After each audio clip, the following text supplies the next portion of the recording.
بعد فاعوذ باللہ من الشیطان الرجیم بسم اللہ الرحمن الرحیم ان اولیاء الا المتقون صدق اللہ مولانا عظیم وبلغنا رسولہ النبی الکریم ونحن علی ذلک لمن الشاکرین والشاکرین والحمد للہ رب العالمین۔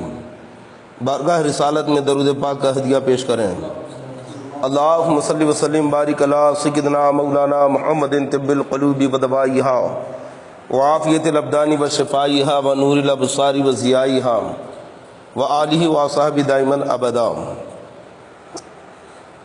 غوث اعظم بمن بے سر و ساما مدد، قبلہ دی مدد، کعبہ ایما مدد۔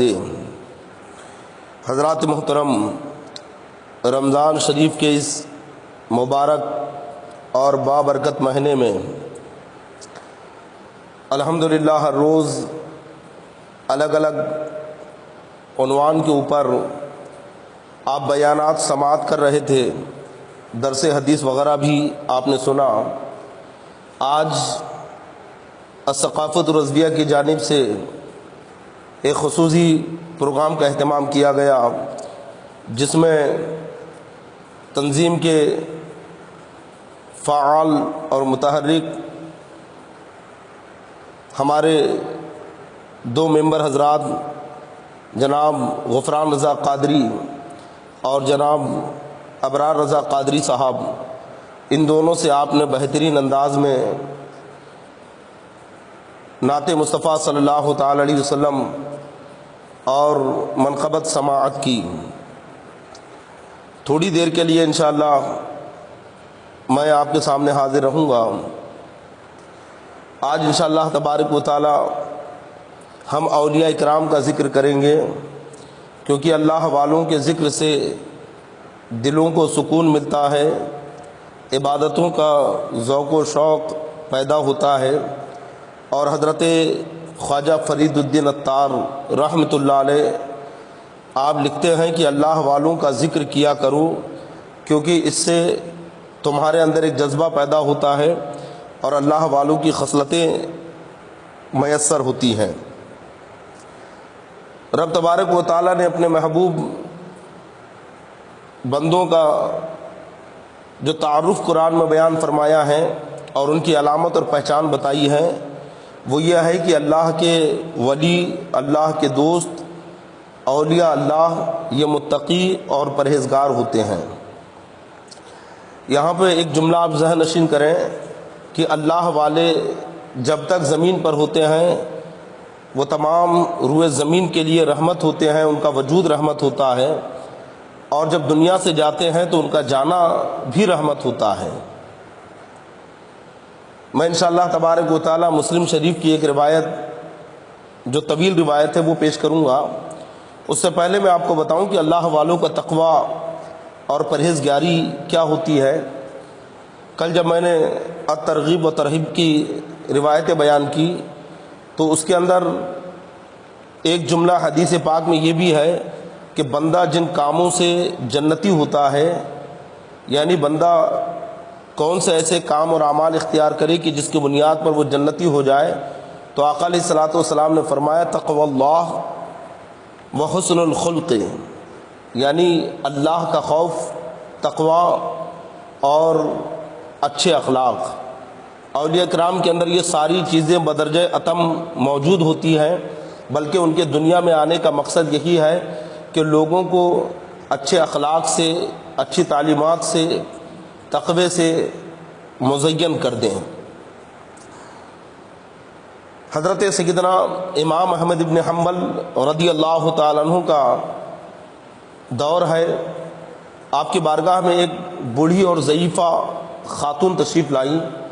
حضرت سیدنا امام احمد بن حنبل رضی اللہ تعالیٰ عنہ اپنی خانقاہ میں بیٹھے ہیں۔ وہ خاتون کہتی ہے کہ اے ابن حنبل، میں آپ کی بارگاہ میں ایک مسئلہ لے کر حاضر ہوئی ہوں، خدا کے لیے مجھے اس کا جواب بتائیں۔ حضرت سیدنا امام احمد بن حنبل رضی اللہ تعالیٰ عنہ کہتے ہیں کہ اے خاتون بتا وہ کیا مسئلہ ہے۔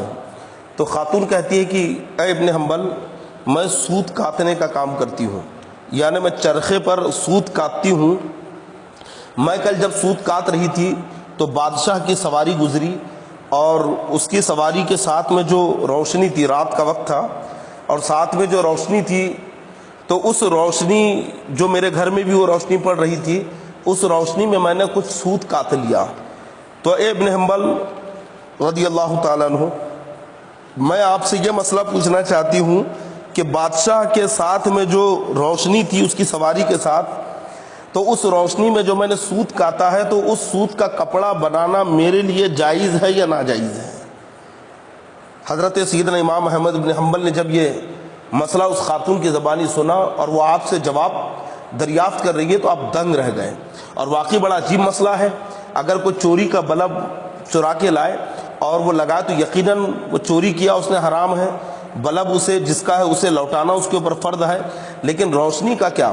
روشنی نہ حرام کی ہوتی ہے نہ حلال کی، روشنی کے اوپر کیا حکم لگے گا؟ لیکن وہ خاتون دیکھو، اس کا تقوی اور پرہیزگاری دیکھو، وہ کہتی ہے کہ اے امام احمد بن حنبل، چونکہ بادشاہ کا پیسہ میرے لیے مشکوک ہے، کیونکہ بادشاہ کبھی کبھی ظلماً لوگوں سے پیسہ وصول کرتا ہے، ہو سکتا ہے کہ زبردستی کسی سے پیسہ چھینا گیا ہو اور اسی پیسے سے تیل ڈال کر یہ روشنی کی گئی ہو یا مشالیں جلائی گئی ہو، تو ہو سکتا ہے کہ مشعل میں جو روشنی جل رکھی ہے یہ کہیں کسی کے زبردستی لیے ہوئے پیسوں کے تیل سے تو رکھی ہے۔ تو گویا بادشاہ کا پیسہ میرے لیے مشکوک ہے، میں اس روشنی میں کاتا ہوا سوت استعمال کر سکتی ہوں یا نہیں؟ حضرت امام احمد بن حنبل رضی اللہ تعالیٰ عنہ نے جب اس خاتون کا یہ تقوی دیکھا تو آپ کی آنکھوں سے آنسو جاری ہو گئے۔ آپ کہتے ہیں کہ خاتون، سب سے پہلے تو یہ بتا کہ تو ہے کون؟ تو وہ ضعیفہ، وہ بوڑھی خاتون کہتی ہے کہ اے امام احمد بن حنبل، میں حضرت بشر حافی رحمۃ اللہ علیہ کی بہن ہوں۔ جیسی آپ نے کہا تو حضرت امام احمد بن حنبل کہتے ہیں کہ اے خاتون، یہ تیرا ہی حق ہے، اور میرا جواب یہ ہے کہ وہ سود تیرے لیے استعمال کرنا ناجائز ہے، اگر دوسرے استعمال کرے تو ان کے لیے جائز ہے، کیونکہ دوسرے تقوی کی اس منزل پر نہیں پہنچ سکتے ہیں جس منزل پر تو پہنچ چکی ہے۔ یہ ہے بزرگوں کا تقوی۔ اسی تقوی کی دعوت دینے کے لیے اور لوگوں کو اللہ سے قریب کرنے کے لیے، لوگوں کو تقوی کے زیور سے آراستہ کرنے کے لیے اولیاء کرام دنیا میں تشریف لاتے ہیں۔ حضرت سیدنا امام اعظم ابو حنیفہ رضی اللہ تعالیٰ عنہ کے زمانے میں کوفہ میں بکری چوری ہو گئی۔ سیدنا امام اعظم ابو حنیفہ رضی اللہ تعالیٰ عنہ کو جب پتہ چلا کہ کوفہ میں بکری چوری ہو گئی ہے تو آپ نے ماہر حیوانات کو بلایا اور اس سے دریافت کیا کہ بتاؤ ایک بکری زیادہ سے زیادہ کتنے سال جیتی ہے، یعنی بکری کی طبیعی عمر کیا ہے؟ تو وہ ماہر حیوانات جواب دیتا ہے کہ اے امام اعظم ابو حنیفہ رضی اللہ تعالیٰ عنہ، بکری کی عمر 7 سال تک ہوتی ہے، یعنی طبیعی طور پر بکری 7 سال تک زندہ رہ سکتی ہے۔ حضرت سیدنا امام احمد بن حضرت امام اعظم ابو حنیفہ رضی اللہ تعالیٰ عنہ کا تقوی اور پرہیزگاری دیکھو کہ اس کے بعد سے آپ نے 7 سال تک کوفہ میں بکری کا گوشت نہیں کھایا کہ کہیں ایسا نہ ہو کہ کوئی اسی چوری کی بکری کو ذبح کر کے کھلا دے۔ یہ ہے تقوی، اور اسی تقوی کی بنیاد پر اب تبارک و تعالیٰ نے ان کا ذکر فرمایا کہ اللہ کے جو ولی ہوتے ہیں وہ متقی پرہیزگار ہوتے ہیں۔ تقوی بندوں کے اندر پاکیزگی پیدا کرتا ہے، تقوی بندوں کو اللہ سے قریب کر دیتا ہے۔ اولیاء کرام پوری کائنات میں پوری دنیا والوں کے لیے جب تک زمین پر باحیات ہے تب تک رحمت ہے، اور جب دنیا سے جاتے ہیں تو ان کا جانا رحمت ہے۔ وہ قبر میں آرام کر رکھے ہیں تو ان کا آرام فرمانا دنیا والوں کے لیے رحمت ہے۔ مسلم شریف کی ایک روایت جو حضرت صہیب رومی رضی اللہ تعالیٰ عنہ سے مروی ہے، میں آپ کے سامنے پیش کرتا ہوں۔ گزشتہ زمانے کے ایک ولی کی یہ کرامت ہے، اور وہ چھوٹے تھے، بچے تھے۔ آقا علیہ الصلوۃ والسلام فرماتے ہیں کہ اصحاب اخدود کے تعلق سے میں تمہیں خبر دیتا ہوں۔ کلام مجید میں بھی ایک قوم کا ذکر کیا گیا جنہیں اصحاب اخدود کہا گیا۔ اخدود سے مراد یا تو کنویں والے ہیں یا پھر خندق والے ہیں۔ مفسرین فرماتے ہیں کہ وہ بادشاہ بڑا ظالم تھا اور اس نے بڑی بڑی خندقیں کھود کر ایمان والوں کو اس میں خندقوں میں آگ جلا کر اس خندق کے اندر ڈال دیا تھا، اس لیے اس قوم کو اصحاب الاخدود کہا گیا۔ آقا علیہ الصلوۃ والسلام فرماتے ہیں کہ اس قوم کا جو بادشاہ تھا وہ بڑا ظالم تھا، اور اس بادشاہ کا ایک جادوگر تھا۔ جادوگر جب بڑا ہو گیا تو اس نے بادشاہ سے کہا کہ میں بڑا ہو چکا ہوں اور ایسا لگتا ہے کہ اب میں زیادہ دن نہیں جیوں گا، تو تم ایک بچے کو میرے پاس بھیجو تاکہ میں اسے اپنا شاگرد بناؤں اور مجھے جتنا بھی جادو آتا ہے میں اسے سکھا دوں۔ بادشاہ نے ایک چھوٹے بچے کو جادوگر کے پاس بھیجا۔ اب وہ بچہ روز جادوگر کے پاس جاتا اور جا کر اس سے جادو سیکھتا۔ راستے میں ایک خانقاہ تھی جس میں ایک راہب ایک درویش بیٹھا کرتا تھا، تو بچہ جب جادوگر کے پاس جاتا تو جا کر راہب کے پاس بیٹھ جاتا اور اس کی باتیں سنتا۔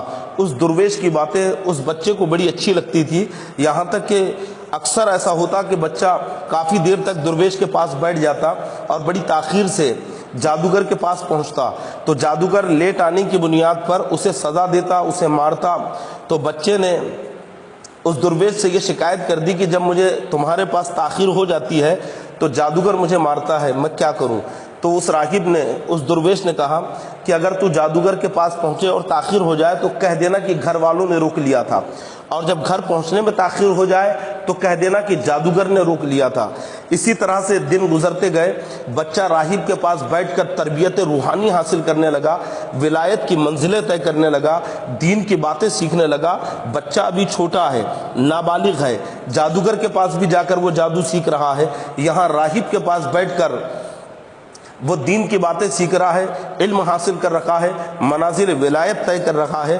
یہاں تک کہ ایک مرتبہ بچہ جب راستے سے جا رہا تھا تو ایک درندہ بیچ راستے پر آ گیا، اور اس کے خوف کی وجہ سے لوگ راستوں سے ہٹ کر کھڑے ہو گئے، لوگ ادھر سے ادھر نہیں جا پا رکھے ہیں، سب ڈر رہے ہیں کہ کہیں درندہ پھاڑ کے کھا نہ لے۔ بچے نے ایک پتھر ہاتھ میں اٹھایا اور کہتا ہے کہ یہ اچھا موقع ہے راکب اور جادوگر کو آزمانے کا کہ آخر دونوں میں سچا کون ہے، دونوں میں اللہ کا مقبول کون ہے۔ بچے نے ایک پتھر ہاتھ میں لیا اور کہتا ہے کہ اے اللہ، اگر راہب تجھے جادوگر سے زیادہ محبوب ہے اور راہب کے کام جادوگر سے زیادہ اچھے ہیں تو تو اس پتھر سے اس جانور کو ہلاک کر دے۔ اتنا کہہ کر بچے نے جب وہ پتھر جانور کو مارا ہے تو ایک ہی پتھر سے جانور مر گیا۔